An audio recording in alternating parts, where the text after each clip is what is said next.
당신의 잃어버린 영광을 찾아드립니다. 성범죄 피해자 전문 한진아 변호사입니다. 우리 피해자분들 중에 변호사님 제가 강제추행의 충격으로 정신과 치료를 받고 있는데 외상후 스트레스 장애, 즉 PTSD 진단을 받았을 정도로 너무 고통스럽습니다. 강제추행 치상으로 죄명을 변경할 수 없나요? 라고 물어보시는 경우가 있습니다. 이처럼 보통 죄명 변경을 요청하시는 경우는 강제추행을 강제추행 치상으로 또는 강간을 강간치상으로 상해의 결과에 이른 점, 즉 치상을 추가하는 죄명으로 변경을 요청하시는 경우인데요. 그런데 기본적으로 강제추행에 대해서는 10년 이하의 징역 또는 1,500만 원 이하의 벌금형으로 규정되어 있고, 강제추행 치상은 무기 또는 5년 이상의 징역에 처하는 것으로 규정되어 벌금형이 없고 법정형 하한이 5년으로 되어 있기 때문에 실형이 선고되는 경우가 많고, 합의가 되더라도 벌금형이 선고될 수 없으므로 최소한 집행유예가 선고됩니다. 이처럼 워낙에 처벌 수위가 높다 보니 수사기관에서는 치상을 추가하여 죄명을 변경하는 것에 대해 보수적인 편입니다. 법원에서도 검사가 강제추행 치상죄로 기소를 하는 경우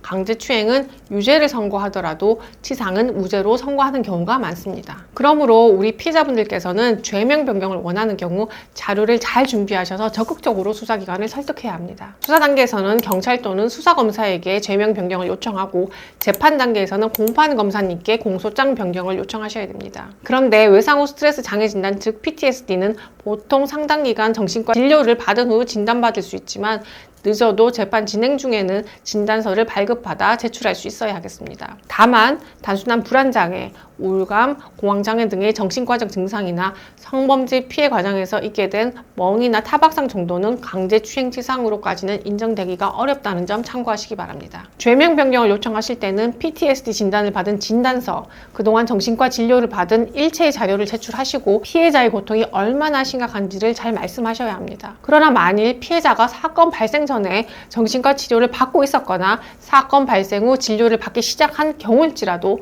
피해 사건이 아닌 다른 일로 정신과 진료를 받게 된 것이라면 강제추행 피해와 PTSD 사이의 인과관계가 인정되기 어려워 강제추행 치상으로의 죄명 변경이 쉽지 않다는 점 참고하시기 바랍니다. 구체적으로 피해자께서 강제추행죄를 강제추행 치상죄로 죄명 변경을 하기 위해서는 먼저 정신적 고통 및 일상생활의 어려움에 대해 호소를 하셔야 하는데요.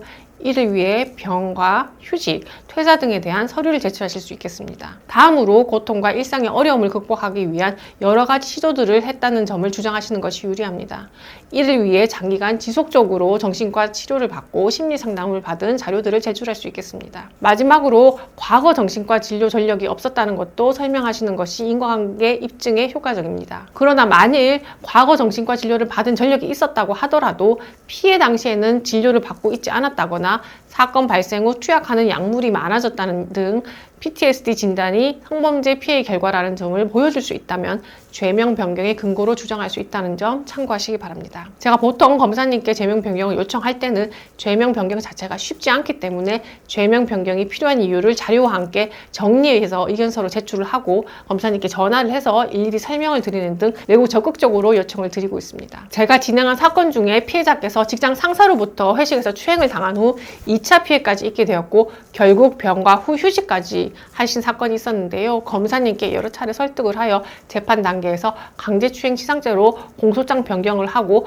결국 강제추행 치상이 인정되어 징역 3년의 실형이 선고된 사건이 있었습니다. 이처럼 성범죄 후 후유증으로 PTSD 진단을 받을 정도로 고통받고 계신다면 혼자서 고민하시지 말고 도움이 필요하시면 언제든지 연락하세요. 저는 우리 피해자분들 홀로 외로운 길을 가지 않도록 함께 하겠습니다.